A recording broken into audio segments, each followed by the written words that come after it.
तो अड़ी में आज के सवाल हैं बिल्कुल सीधे। सैफ के नाम पर किसने अपने वोट बैंक की राजनीति चमकाने की कोशिश की? क्या सैफ के हमलावर की बांग्लादेशी पहचान से अब विपक्ष के नैरेटिव को वो पूरा नैरेटिव क्या उलट गया है? और सैफ अली खान पर हुए हमले पर सांप्रदायिक राजनीति करने की कोशिश किसने की? चलते हैं सीधे हमारे पैनल के पास। डॉक्टर अजय आलोक, प्रवक्ता भारतीय जनता पार्टी से, आम आदमी पार्टी की प्रवक्ता प्रियंका कक्कड़ हमारे साथ है, किशोर तिवारी प्रवक्ता शिवसेना यूबीटी से और समीर चौगांकर वरिष्ठ पत्रकार। पर पहला सवाल आपसे है, क्योंकि इसमें लीड आपने ली थी, आपकी पार्टी ने। हरिशंकर गुप्ता, प्रवक्ता कांग्रेस पार्टी के। आम आदमी पार्टी तो सेक्युलर पार्टी है, अब आप कह रहे हैं कि वो वोट बैंक की राजनीति कर रहे हैं सैफ के बहाने। ऐसा दावा आप कैसे कर रहे हैं? पहले इमरान मसूद ने कहा, अब सलमान खुर्शीद भी आज बोल रहे हैं। नहीं, मुझसे सवाल पूछा आपने हरिशंकर जी? जी हरिशंकर जी, सवाल अच्छा देखिए, ऐसा है, बिजनेस करना है तो हार्डवेयर शॉप इज बेस्ट। सही स्ट्रैटेजी से आपकी शॉप बनेगी प्रॉफिटेबल। अभी डाउनलोड करें फ्रीडम ऐप और जानें मार्केटिंग से लेकर सेल्स बढ़ाने के टिप। केजरीवाल ने जो बात कही है, पहले तो मैं उसको थोड़ा सा उसका खुलासा कर दूं।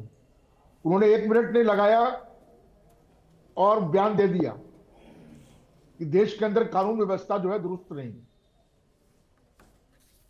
लेकिन सवाल यह है कि वो दिल्ली छोड़कर देश की राजनीति क्यों करना चाहते हैं?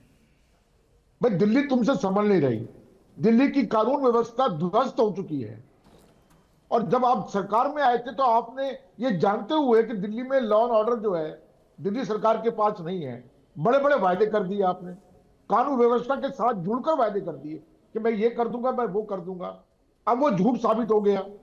अब वो बयान देकर मुसलमान जो हमारी कम्युनिटी है उसके वोटों को साधना चाहते हैं। लेकिन मैं आप बता दूं, आज सबसे बड़ा अगर दुश्मन दिल्ली के अंदर, देश के अंदर मुसलमानों का बीजेपी से भी ज्यादा है तो केजरीवाल।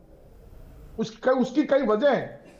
उसकी सबसे बड़ी वजह तो यह है कि कोई भी ऐसा इशू जो केंद्र सरकार ने, बीजेपी ने उठाया हो, जैसे कि आप सीएए की बात कर लीजिए, एनआरसी की बात कर लीजिए, यूसीसी की बात कर लीजिए, क्या 370 में जब हटाया गया था उस समय केजरीवाल ने वॉकआउट करवा दिया था। ये तमाम चीजें, और मरकज हमारे यहाँ दिल्ली के अंदर कोरोना काल में मरकज के साथ जो हुआ, केजरीवाल ने एक बयान नहीं दिया। दिल्ली के दंगों पर केजरीवाल ने एक बयान नहीं दिया। और आज वो इस ढंग से बात करते हैं। सबसे बड़े देखिए, हम लोग कांग्रेस के पार्टी के लोग शुरू से ये कहते हुए आए हैं कि केजरीवाल जो है वो उत्पत्ति जो है, पैदाइश जो है आप पार्टी की, वो बीजेपी ने करवाई, कांग्रेस को कमजोर करने के लिए करवाई। और आज भी वो वही काम कर रहे हैं।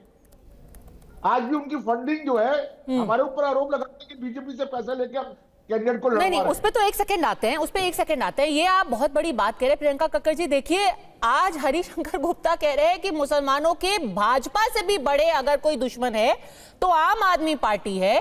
सैफ के बहाने मुस्लिम वोट आप साधने की कोशिश कर रहे थे, अब पूरा पासा उल्टा पड़ गया, वो बांग्लादेशी निकला। सभी को नमस्ते पद्मजा जी। चलो, आज इन्होंने स्वीकार तो कर लिया कि ये भाजपा मुसलमानों की दुश्मन है।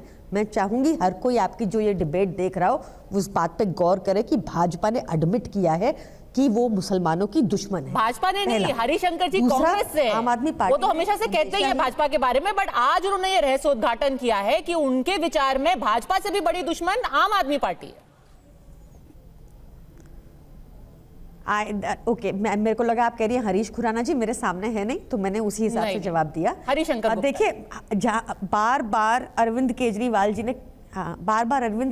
जी ने कहा है कि सबको साथ मिलके चलना होगा। एक परिवार जिसमें बच्चे साथ होते हैं, पिता साथ होते हैं, वही परिवार समृद्ध परिवार बनता है। नहीं तो आपस में लड़ते रहेंगे तो प्रॉपर्टी कम ही होती है और बंटवारे हो जाते हैं तो कुछ भी नहीं बचता। ये अरविंद केजरीवाल जी ने बहुत बार कहा है। उसको आपको जैसे भी लेना है वो उनकी मर्जी, हमें उनको इस बारे में जवाब देने की जरूरत है नहीं। आज देश में मुद्दा बड़ा ये है कि कैसे घुसपैठिए देश में घुस रहे हैं, कैसे बीजेपी कंप्लीटली एक इनकॉम्पिटेंट सरकार है लॉ एंड ऑर्डर को लेते हुए। क्योंकि बांग्लादेश के साथ जो 5 राज्य जिनके बॉर्डर है उनमें से 4 या तो एनडीए के या बीजेपी के हैं, एक वेस्ट बंगाल को छोड़ के। बार बार ये जानबूझ के घुसाए जा रहे हैं, ऐसा लगता है, ताकि ये बीजेपी का वोट बैंक बने। ये आपने देखा होगा, महाराष्ट्र से भी रिपोर्ट आ रही है कि कैसे 40 लाख से ऊपर नए वोटर बने लोकसभा चुनाव के बाद, which is a very unprecedented and huge number. बात इस पर होनी चाहिए, बात ये होनी चाहिए कि कैसे मुंबई में सैफ अली खान के घर एक बांग्लादेशी घुसपैठिया पहुंच गया। मुझे लगता है अमित शाह जी और मोदी जी को आज सैफ अली खान और उनकी फैमिली से माफी मांगनी चाहिए, क्योंकि वो बॉर्डर की सुरक्षा करने में सबसे ज्यादा इनकॉम्पिटेंट सरकार रही है।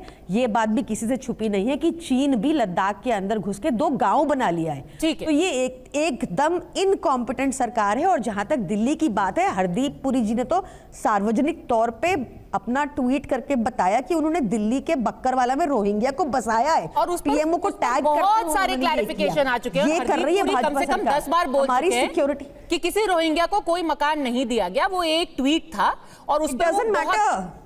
आप उनके बोल क्यों देख रही हैं? आपको ये देखना होगा कि क्या सोल्यूशन निकला। बांग्लादेशी घुसपैठिया आज मुंबई में पहुंच गए। पर कांग्रेस को आप लॉ क्या एंड ऑर्डर कहेंगे? चलिए ठीक है, बीजेपी से मैं सवाल पूछूंगी बॉर्डर्स के बारे में, हरदीप पुरी के बारे में भी।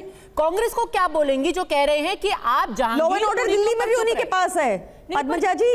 अरे जहांगीरपुरी पे आपने एक ट्वीट नहीं किया, आपने एक बार मुसलमानों के साथ खड़े नहीं हुए जब दंगे हुए, और ये कांग्रेस पार्टी कह रही है। देखिए, मुझे कांग्रेस की इन बातों का कोई जवाब नहीं देना। उनको जितना समर्थन देना है बीजेपी को जिस भी तरीके वो देते रहे। मेरे सवाल यहाँ पर, आज एक बहुत बड़ी घटना हुई कि पता चला कि एक बांग्लादेशी घुसपैठिया मुंबई में एक प्रसिद्ध एक्टर के घर घुस जाता है और 6 बार चाकू भोगता है। भाजपा अब किसको ब्लेम करेगी? कांग्रेस को, आम आदमी पार्टी को, 2022 का एक आर्टिकल था। आज किसकी गलती है?